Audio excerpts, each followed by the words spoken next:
আসসালামু আলাইকুম। আপনারা কি জানেন আপনারা এই পর্যন্ত আপনাদের মোবাইল ফোনের যত অ্যাপস ইনস্টল করেছেন সেই অ্যাপগুলো পুরোপুরি ডিলিট হয় নাই। সেই অ্যাপসগুলো আপনাদের রিসাইকেল বিন নামে রিসাইকেল বিনে যায় সেগুলো জমা হয়ে আছে। যার কারণে আপনাদের অ্যাপসগুলো ডিলিট না হওয়ার কারণে আপনাদের র্যাম রুমগুলো ফুল হয়ে যায় এবং আপনাদের মোবাইল গরম হয়ে যায় এবং স্লো কাজ করে এবং একসময় দেখা যায় মোবাইলের মাদারবোর্ডটা নষ্ট হয়ে যাওয়ার সম্ভাবনা থাকে। তো এই অ্যাপসগুলো পার্মানেন্টলি কীভাবে আপনারা আনইনস্টল করবেন সেই কাজটা আমি আপনাদের সাথে এখন শেয়ার করব। তো আপনারা যদি আমার চ্যানেল নতুন হয়ে থাকেন তো অবশ্যই আমার ইউটিউব চ্যানেলটাকে সাবস্ক্রাইব করবেন এবং পেজটাকে ফলো দিয়ে রাখবেন। ভিডিওটা পরবর্তী আপনার কাজে আসতে পারে, তাই অবশ্যই ভিডিওটা আপনাদের টাইমলাইনে শেয়ার করে রাখবেন।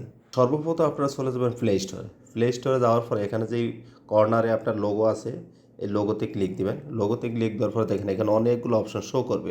তো আপনার ফার্স্ট যে অপশনটা আছে ম্যানেজ অ্যাপ অ্যান্ড ডিভাইস, এই অপশনটাতে যাবেন। এই অপশনটাতে যাওয়ার পরে আপনি ম্যানেজ নামে একটা অপশন আছে, ম্যানেজে যাবেন।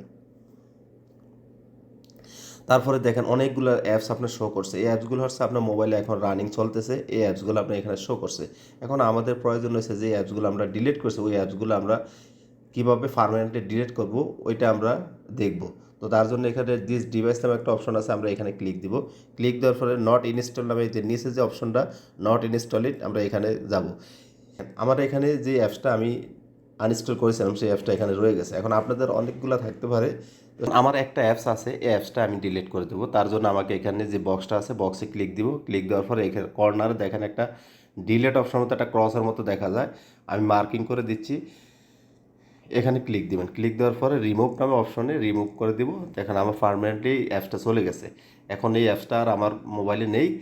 এভাবে আপনি আপনার যত অ্যাপস ইনস্টল করবেন সেই অ্যাপসগুলো যখন আপনি এই ধরনের অ্যাপগুলো যখন আনইনস্টল করবেন আপনি এভাবে পার্মানেন্টলি ডিলিট করে নেবেন। তাতে করে আপনার মোবাইলটা খুব স্পিডলি চলবে।